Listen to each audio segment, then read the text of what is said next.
আমার প্রাণপ্রিয় শিক্ষার্থী, কেমন আছো তোমরা? আশা করি সবাই ভালো আছো। চলো আজকে আমরা শিখব ডেসিমেল।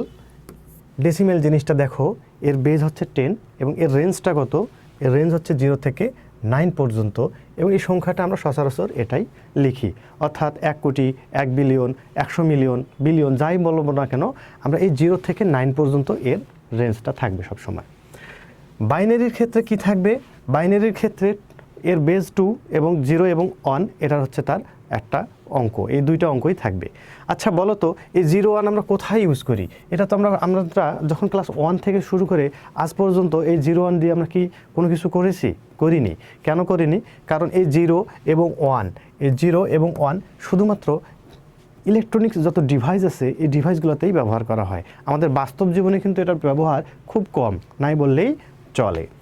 ঠিক একইভাবে অক্টাল এবং হেক্সাডেসিমেল, অর্থাৎ অক্টালের বেজ হচ্ছে কত? 8 এবং এর রেঞ্জ হচ্ছে 0 থেকে 7, এবং হেক্সাডেসিমেলের ক্ষেত্রে বেজ হচ্ছে কত? 16 এবং রেঞ্জ কত?